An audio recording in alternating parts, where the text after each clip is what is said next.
साथियों, आप जानते हैं कि ज़िला, प्रदेश और देश यहाँ पर जो सियासत करते हैं, दो तरह के सियासतदान होते हैं। एक सियासतदान वो होते हैं जो किसी खास आइडियोलॉजी पर सियासत करते हैं, और एक सियासतदान वो होते हैं जो बंदरिया उछल कूद करके कभी इधर तो कभी उधर, कभी इधर तो कभी उधर, यानी अपने निजी मफाद, निजी फ़ायदे के लिए वो राजनीति करते हैं। जो खास आइडियोलॉजी पर, एक सोच पर, एक विचारधारा पर लोग सियासत करते हैं, नेता सियासत करते हैं, उनसे समाज और देश का भला होता है। जबकि जो बिना विचारधारा के कभी इस दल में, कभी उस दल में, कभी इसको अच्छा बता, कभी उसको अच्छा बता, यानी जो मौका परस्ती की सियासत करते हैं, उनको तात्कालिक प्रभाव से कुछ लाभ हो सकता है, मगर समाज और देश को उनकी सियासत से किसी भी तरह का कोई फ़ायदा नहीं होता है। वो सिर्फ अपने निजी फ़ायदे की खातिर सियासत करते हैं। मैं ये बात इसलिए कर रहा हूँ कि अभी हाल ही में हमारे यहाँ नगर निकाय का चुनाव संपन्न हुआ, और उस नगर निकाय के चुनाव में भारतीय जनता पार्टी से हमारे डॉक्टर अजय कुमार सिंह जो मौजूदा महापौर हैं वो चुनाव लड़े। समाजवादी पार्टी से आशू मलिक के भाई नूर हसन मलिक चुनाव लड़े। कांग्रेस से प्रदीप वर्मा और आम आदमी पार्टी से सहदेव, शबनम कुरैशी और बहुजन समाज पार्टी से आपके इमरान मसूद की समधन या भाभी, जो भी कुछ आप मुनासिब समझें वो मान लें, खदीजा मसूद, वो चुनाव मैदान में आई। और इस चुनाव में जैसा कि हमने पहले भी आपको बताया था कि मुकाबला शुरुआती दौर में समाजवादी पार्टी और भारतीय जनता पार्टी के बीच में था, लेकिन चूँकि चुनाव का समीकरण हर घंटा, हर पल, हर दिन अदलता बदलता रहता है, और आखिर में चुनाव से पूर्व जब पोलिंग होना था, उससे पूर्व मुकाबला आकर के बहुजन समाज पार्टी और भारतीय जनता पार्टी के बीच आ गया। ये बात मैंने आपको पहले भी बताई थी, और ये भी बताया था कि मुकाबला अब बहुजन समाज पार्टी और भारतीय जनता पार्टी के बीच में है, लेकिन अंततः जीत भारतीय जनता पार्टी की होगी। ये बात मैंने आपको पहले भी बताई थी, क्योंकि भाजपा के जो कैंडिडेट थे, जो भारतीय जनता पार्टी के उम्मीदवार थे, वो एक खास आइडियोलॉजी पर सियासी मैदान में उतरे थे, और जो बहुजन समाज पार्टी के कैंडिडेट थे वो बिना आइडियोलॉजी के, मौका परस्ती के चलते चुनाव मैदान में आए थे। क्योंकि इससे पहले जब वो कांग्रेस में थे तो ऐसा महसूस किया जा रहा था विधानसभा चुनाव के दौरान कि समाजवादी पार्टी की सरकार आएगी और अखिलेश यादव उत्तर प्रदेश के मुख्यमंत्री बनेंगे। तब वो कांग्रेस में रहते हुए समाजवादी पार्टी के प्रवक्ता के रूप में काम कर रहे थे, और बाद में चुनाव आने के वक्त वो बाकायदा कांग्रेस को अलविदा कहकर, राहुल प्रियंका गांधी को छोड़कर वो बाकायदा समाजवादी पार्टी के अधिकृत सदस्य बन गए, और उन्होंने पार्टी में घोषणा कर दी। लेकिन जब सरकार नहीं बनी, उनका कुछ एमएलसी या राज्यसभा उनको नहीं मिला, फिर उन्होंने जोड़ तोड़ शुरू की।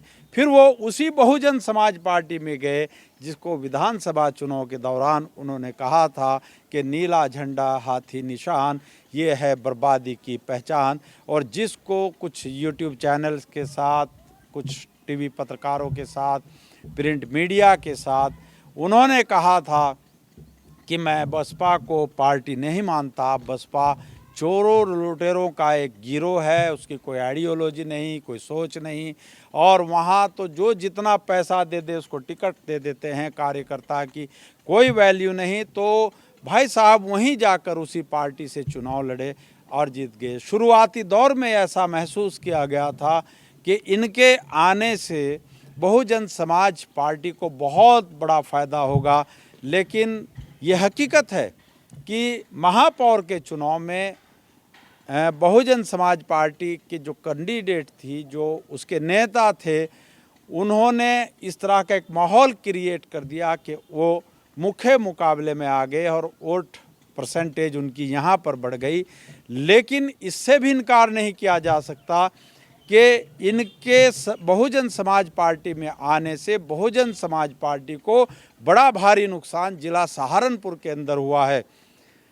आप खुद देखिए कि पिछला जब निकाय चुनाव हुआ था, उस वक्त बहुजन समाज पार्टी के पास चुनाव में बेहट चिल्काना में बहुजन समाज पार्टी का कब्ज़ा था।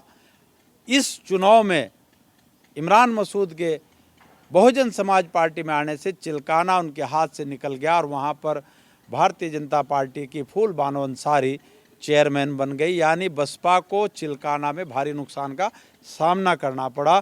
इसी तरह अगर आप नकुड़ जाएंगे तो नकुड़ के अंदर बहुजन समाज पार्टी का चेयरमैन था, लेकिन जैसे ही इमरान मसूद साहब बसपा में आए तो बहुजन समाज पार्टी के हाथों से नकुड़ भी छिन गया। इसी तरह अगर आप अंबेहटा पीर के अंदर जाएंगे तो अंबेहटा पीर में बहुजन समाज पार्टी का चेयरमैन था, लेकिन इस चुनाव में जैसे ही इमरान मसूद साहब बहुजन समाज पार्टी में गए तो वहाँ पर उनके हाथों से अंबेहटा छिन गया और समाजवादी पार्टी के वहाँ पर नईम मलिक जो हैं वो वहाँ पर चेयरमैन बन गए। इसी तरह अगर हम बात करें नानौता के अंदर जाएं तो नानौता के अंदर पहले बहुजन समाज पार्टी का चेयरमैन था, लेकिन जैसे ही इमरान मसूद साहब बहुजन समाज पार्टी में आए तो वहाँ पर रुमाना अफजाल खान जो पूर्व चेयरमैन थे वो वहाँ पर भारी मतों से उनकी जीत हुई। अगर हम देवबंद की बात करें तो देवबंद में भी वहाँ इनका चेयरमैन था बहुजन समाज पार्टी का, लेकिन देवबंद के अंदर जैसे ही इमरान मसूद समाजवादी बहुजन समाज पार्टी में आए और इन्होंने भाग दौड़ शुरू की तो देवबंद भी बहुजन समाज पार्टी से छिन गया। इसी तरह अगर छुटमलपुर में जहाँ पहली बार नगर पंचायत का चुनाव हुआ, वहाँ भी भारी उलटफेर हुआ और बहुजन समाज पार्टी 5वें 7वें नंबर पर पहुंची। वहाँ पर समाजवादी पार्टी की शमा परवीन जो थी वो चेयरमैन बन गई। यानी इमरान मसूद के बहुजन समाज पार्टी में आने से बहुजन समाज पार्टी को भारी नुकसान हुआ है।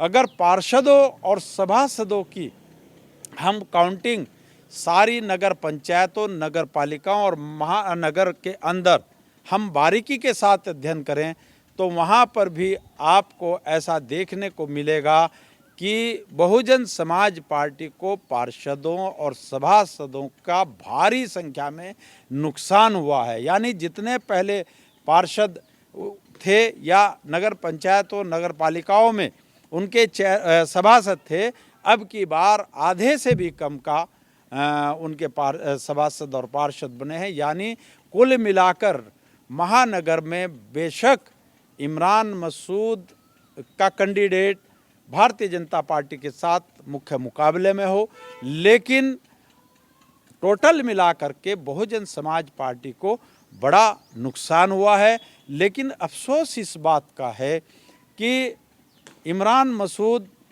ने हमेशा एक बात कही कि मेरा मुकाबला फिरका परस्त ताकतों से है, मैं सांप्रदायिक शक्तियों को हराना चाहता हूं। लेकिन पूरे चुनाव में उन्होंने जो टारगेट किया, जो अपने भाषण दिए, जो अपनी बातें मंचों पर रखी, उन तमाम में उनके टारगेट पर सिर्फ और सिर्फ आशू मलिक थे।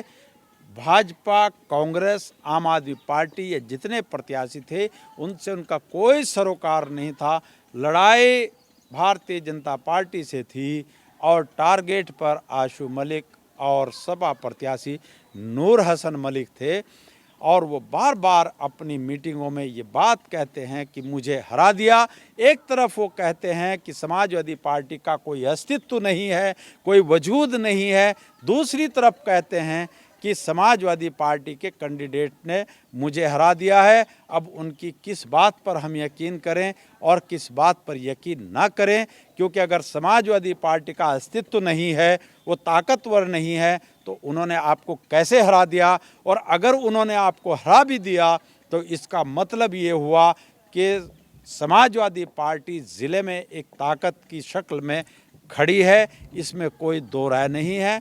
और अभी आपने देखा होगा कि ये सारी रिपोर्टिंग कि इमरान मसूद के आने से पहले कितने चेयरमैन बहुजन समाज पार्टी के पास थे, कितने पार्षद थे, कितने सभासद थे, ये सारी रिपोर्ट बसपा सुप्रीमो के पास गई और बसपा सुप्रीमो ने जोड़ घटा करके इस सब चीज़ों का अपने गोपनीय रिपोर्ट मंगाई।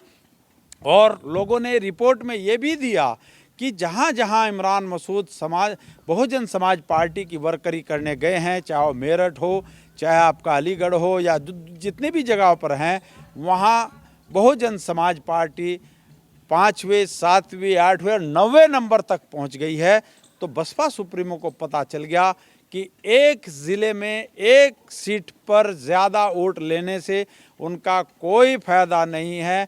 पूरे प्रदेश और पूरे पश्चिम में बसपा की दुर्गति हुई है, उसका जिम्मेदार कहीं ना कहीं वो इन्हीं लोगों को मानती है। और इसी के चलते अभी जो उन्होंने मीटिंग बुलाई थी, उसमें इमरान मसूद को जो उत्तराखंड प्रदेश में संयोजक या पश्चिमी उत्तर प्रदेश में जो भाईचारा समिति या जो भी कोई उनका संगठन है उसका संयोजक वगैरह बनाया था, उससे तत्काल प्रभाव से उनको हटा दिया है।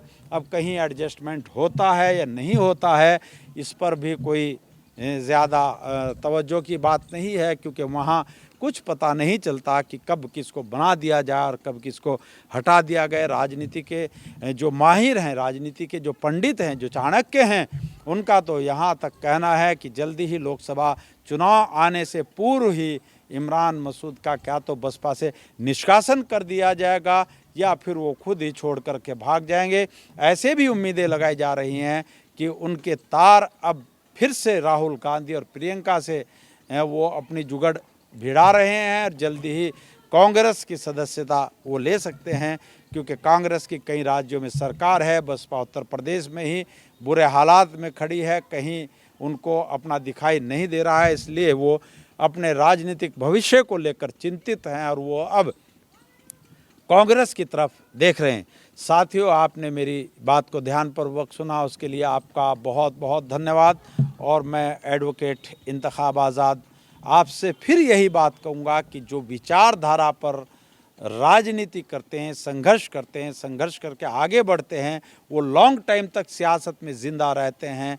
और जो लोग मौका परस्ती के चलते तात्कालिक प्रभाव से दल बदलते हैं, उनका ज़्यादा लंबा चौड़ा पॉलिटिकल कैरियर नहीं होता है, ना ही उन पर लोगों का विश्वास होता है। साथियों, आपने मुझे ध्यानपूर्वक सुना, उसके लिए आपका बहुत बहुत धन्यवाद। जय मूल निवासी, जय संविधान, खुदा हाफिज़।